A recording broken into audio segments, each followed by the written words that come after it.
Ilé-ẹjọ́ tó ga jùlọ pátápátá lórílẹ̀‐èdè yìí, èèyàn Supreme Court of Nigeria, wọ́n mà ti rọ kábíyèsí ọba ìlú Ìgbóyè tó wà ní agbègbè Ẹ̀pẹ́ ní ìpínlẹ̀ Èkó, èèyàn ọba Michael Ọ̀nàkọ́yà, wọ́n ti rọ kábíyèsí lóyè o, tí wọ́n sì ní kí kábíyèsí kó lọ gbé adé pamọ́ sílé, kò sì gbọdọ̀ pè rẹ̀ ní ọba mọ́. Tẹlifíṣàn Yorùbá Tòótọ́ gbọ́ pé látọdún 2019 ìní wàhálà ti bẹ̀rẹ̀ ní ìlú Ìgbóyè tó wà ní ìlú Ẹ̀pẹ́, nígbà tí àwọn ọmọ oyè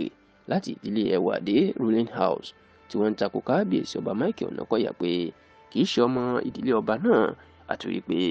kò lẹ́tọ̀ọ́ láti joyè ọba ìlú Ìgbóyè.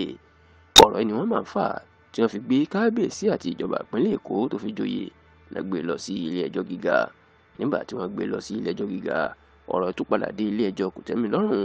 ṣùgbọ́n ní báyìí inú ọ̀sẹ̀ yìí ní ẹjọ́ náà ìlú mà ti dé ilé ẹjọ́ tó ga jùlọ lórílẹ̀‐èdè yìí ní Supreme Court of Nigeria, tó jẹ́ ilé ẹjọ́ tó ga jù àti òpin ilé ẹjọ́.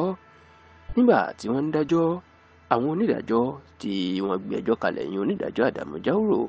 onídàájọ́ Chidi Ebere Nwoma, onídàájọ́ Bande Festus Ogunya, onídàájọ́ Stephen Jonah Ada àti onídàájọ́ Ahmed Baba Idris. Nígbà tí wọ́n ń gbé ìdájọ́ wọn kalẹ̀, wọ́n ní kábíyèsí jẹ̀bi lóòótọ́, kì í ṣe ọmọ ìdílé Ẹwàdé. Bẹ́ẹ̀ ni wọ́n kéde wípé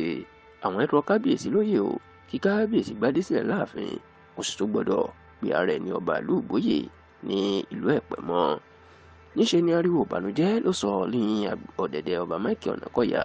tí inú ẹ̀ bàjẹ́ gidigidi, tí wọ́n sì ní omijé fẹ́ lè jábọ́ lójú bàbá náà, nítorí pé nǹkan ìbànújẹ́ ni kí wọ́n rọ ọba àlàyé lóyè láì tí ì kú ẹ̀, tó sì jẹ́ pé dàsìkò yìí níṣe láriwo ayọ̀ ló sọ láàrin àwọn tó gbé kábíyèsí lọ ilé ẹjọ́ pé kán bá wọn rọ̀ ní oyè.